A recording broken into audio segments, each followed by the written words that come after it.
हमने बेसिकली आपको ये असाइनमेंट दिया था कि एक दफ़ा आप टैक्स रेट चेंज करें और दूसरी दफ़ा आप जो है वो गवर्नमेंट एक्सपेंडिचर जो है वो चेंज करें। जब हमने टैक्स रेट चेंज किए 0.35 कर दिया, यानी कि 35% टैक्स रेट कर दिया। क्योंकि आईएमएफ की कंडीशनलिटी यही है कि आप टैक्स रेट को इंक्रीज करें, तो वो इंसिडेंट इम्पैक्ट हम देखना चाह रहे हैं। तो हमने ये देखा कि इनिशियली जो टैक्स रेट था 0.25 था। तो हमारा एग्रीगेट डिमांड फंक्शन बेसिकली था 1450 minus which is equal to intercept. Intercept हम वही 5% ले रहे हैं, -0.6 y, where tax rate is 0.25। ठीक है। और आपके पास इस पोजीशन में जो आउटपुट लेवल आया था वो कितना आया था? 3625। 3625।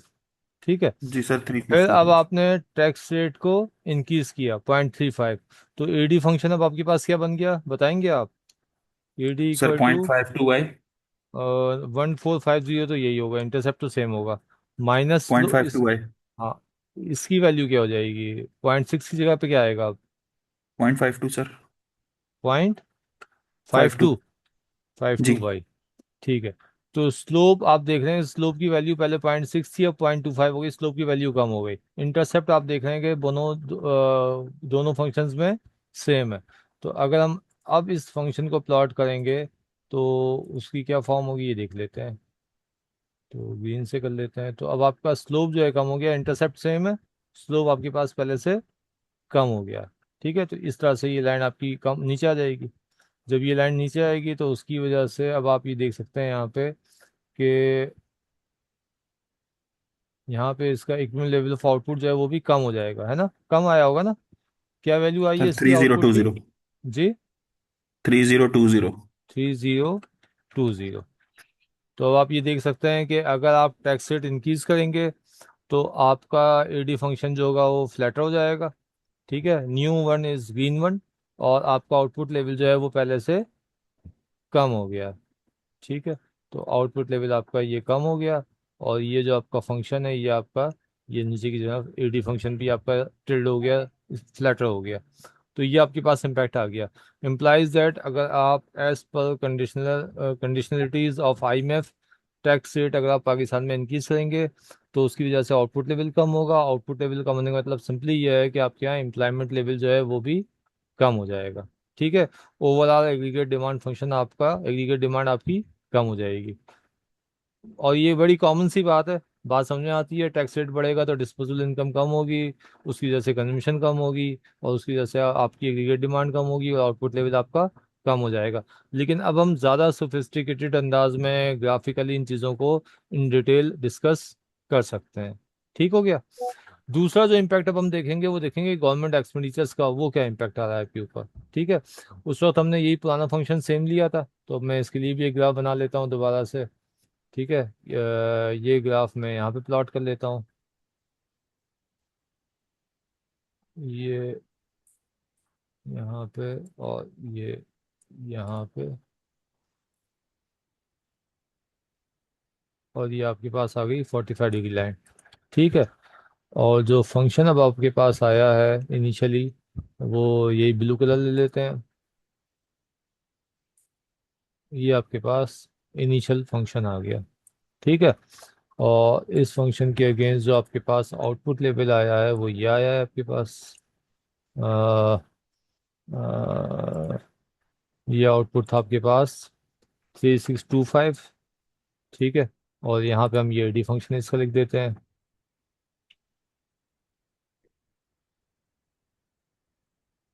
वही डी फंक्शन आपके पास AD equal to 1450 minus 0.6 into Y. ठीक है। ये इस बिलू के साथ आ गया। जब आपने गवर्नमेंट एक्सपेंडिचर्स 500 की है तो आपने 300 से कम किए ना। पहले 800 थे, अब 500 हो गए। तो आपका बेसिकली ये जो एडी फंक्शन में इंटरसेप्ट है इसकी वैल्यू 300 से कम हो गई, ऐसे ही हुआ है। जी सर, 1150 हो गई। ठीक है। तो ये आपकी इसकी वैल्यू कम हो गई, इसको हम ग्रीन से शो कर देते हैं। और ये आपके पास फंक्शन अब, सॉरी,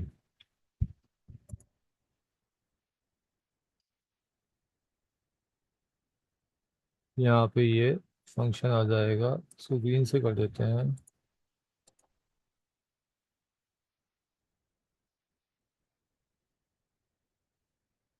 ठीक है। और यहाँ पे पहले इसकी वैल्यू थी आपके पास 1450। अब इसकी वैल्यू हो गई है 1150। ठीक है। तो ये आपका इंटरसेप्ट आपका कम हो गया, और इसकी वजह से आपका जो आउटपुट लेवल है वो भी कम हो गया। ठीक है। तो अब आप यहाँ पे देख सकते हैं कि ये आपका आउटपुट लेवल यहाँ पे आ गया। आउटपुट कितना हो गया अब आपके पास? 2875। 2875।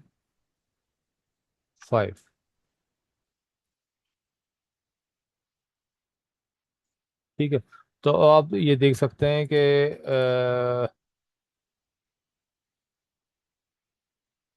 आपका ये एग्रीगेट डिमांड फंक्शन नीचे आया, और साथ साथ आपका आउटपुट लेवल जो है वो भी नीचे आ गया। और ये इम्पैक्ट क्या है? मल्टीप्लाई टाइम्स इम्पैक्ट आया है।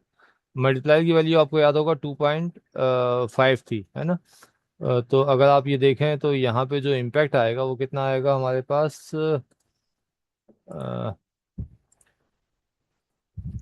2.5 मल्टीप्लाई बाई 300 से आपने कम किया है ना? तो जब ये इसको आप कैलकुलेट करेंगे तो कितने हो जाएंगे? ये 3600 और 750। 750। ठीक है। अगर आप इन दोनों को माइनस कर लें तो आपके पास देखें 750 आएगा। 3625 माइनस 2875 करेंगे सर सेवन तो फिफ्टी आएगा। 750 आएगा। तो अगर आप ये, अब आप ये देखें, मल्टीप्लायर टाइम्स आपका आउटपुट जितने से कम, गवर्नमेंट एक्सपेंडिचर जितने से कम हुए हैं उतने से आपका आउटपुट लेवल कम हो गया। तो अब हमने आज ये देख लिया अभी तक कि अगर गवर्नमेंट आईएमएफ की कंडीशनलिटीज़ के अकॉर्डिंगली अगर हम अपने गवर्नमेंट के एक्सपेंडिचर्स को कट करते हैं, बजट को रिड्यूस करते हैं, तो उसकी वजह से भी हमारा आउटपुट डिक्रीज होगा। आउटपुट डिक्रीज होने का मतलब ये है कि एम्प्लॉयमेंट डिक्रीज होगी। सिमिलरली अगर हम टैक्स रेट इंक्रीज करते हैं तो भी हमारा आउटपुट लेवल डिक्रीज होगा। तो जो आईएमएफ की कंडीशनलिटीज़ हैं, उसकी वजह से हमारी ओवरऑल इकॉनमी जो होगी वो श्रिंक करेगी। ठीक है। और दूसरी बात जो अब हमने समझी अभी तक, वो ये समझी कि अगर आपका interest rate coefficient, sorry, interest rate जितना ज़्यादा होता चला जाएगा, माइनस का फैक्टर आपका इन्वॉल्व होता जाएगा, माइनस की वजह से आपकी एग्रीगेट डिमांड कम होगी, और उसकी वजह से आपका आउटपुट लेवल जो होगा वो कम होता चला जाएगा। अगर ये इंटरेस्ट रेट आप ज़ीरो कर दें तो आपका माइनस वाला फैक्टर ख़त्म हो जाएगा, और आपका जो एग्रीगेट डिमांड है वो मैक्सिमम लेवल पे आ जाएगी। ठीक है। Which is equal to 1700। ऐसा ही है ना? 1700 है। ठीक है। तो 1700 अगर आपकी यहाँ कहीं पे आ जाएगी, ठीक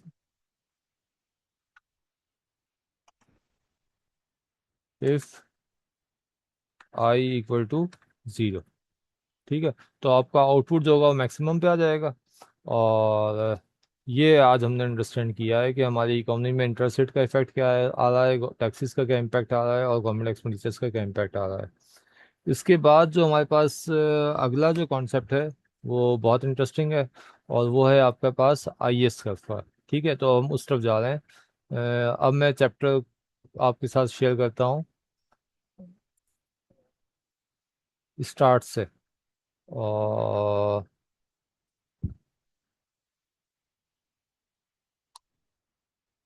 ये एक अप्रोच होती है कि आप पहले जो पिछला मॉडल था हमने उसी मॉडल को एक्सटेंड किया थोड़ा सा। ठीक है। और न्यूमेरिकल वैल्यूज से हमने और ग्राफिकल हमने उन चीज कॉन्सेप्ट को समझा। और अब हम सिस्टमेटिकली इस चैप्टर को स्टार्ट करेंगे। चैप्टर नंबर 10 है ये आपके पास, मनी, इंटरेस्ट एंड इनकम।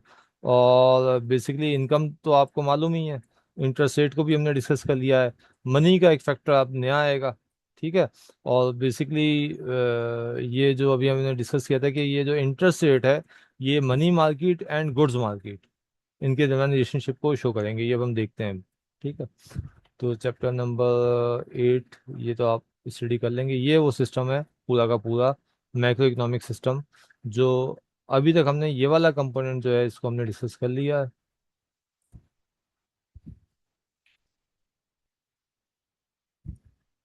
ये जो कंपोनेंट है आपका गुड्स मार्केट, ये हमने डिस्कस कर लिया। ठीक है। गुड्स मार्केट में हमने एग्रीगेट डिमांड और आउटपुट ये हमने फाइंड आउट कर लिया। AD, aggregate demand is AD,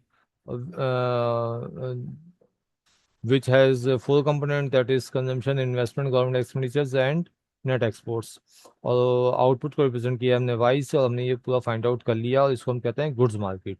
क्योंकि हम जैसे हमने कहा कि एडी एग्रीगेट डिमांड है, और आउटपुट जो है वो भी उसी से रिलेटेड है कि जो डिमांड की जा रही है वही आउटपुट प्रोड्यूस हो रहा है, दैट इज सप्लाई। तो ये गुड्स मार्केट है। फिजिकल पॉलिसी में क्या आता है? फिजिकल पॉलिसी में वो चीज़ें आती हैं जो गवर्नमेंट से रिलेटेड हैं। उसमें आपके पास तीन फैक्टर्स आ जाते हैं। एक आपके पास आ जाता है taxes, sorry, taxes, transfer payments and government expenditures. ये थ्री कंपोनेंट्स हैं फिजिकल पॉलिसी के, या टूल्स हैं। ठीक है, तो ये भी हमने डिस्कस कर लिया। और यहाँ से हमारे पास क्या चीज़ आती है? इनकम आती है। ठीक है, फिर हमने यहाँ पे ये देखा कि इन्वेस्टमेंट के, बेसिकली हमने देखा अभी थोड़ी देर पहले कि इन्वेस्टमेंट के दो कंपोनेंट हो गए हैं अब। ठीक है, और वो अब फंक्शन आपके पास ये आ गया है, I equal to I bar minus B I. ठीक है, तो ये वाला जो आई है इंटरेस्ट रेट, वो यहाँ पे, ये इंटरेस्ट रेट इसको इफेक्ट करेगा। और ये इंटरेस्ट रेट कहाँ से निकल रहा है? मनी मार्केट या एसेट मार्केट से।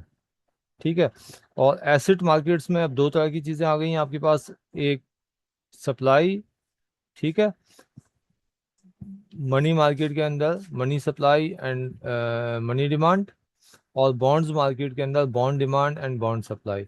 यहाँ से आपके पास आएगा इंटरेस्ट रेट, और ये इंटरेस्ट रेट इफेक्ट करेगा इस गुड्स मार्केट को। तो ये भी हमने डिस्कस नहीं किया एसेट्स मार्केट्स को, हम नेक्स्ट सेशन में इसको डिस्कस करेंगे। फिलहाल तो अभी हम ये गुड्स मार्केट को देख रहे हैं, हमारे पास थोड़ा सा टाइम है। या तो हम, ये सेशन क्लोज होने वाला है, 3 मिनट्स है, तो हम इस सेशन को तो यहाँ पे क्लोज करते हैं। सर आप मिर्च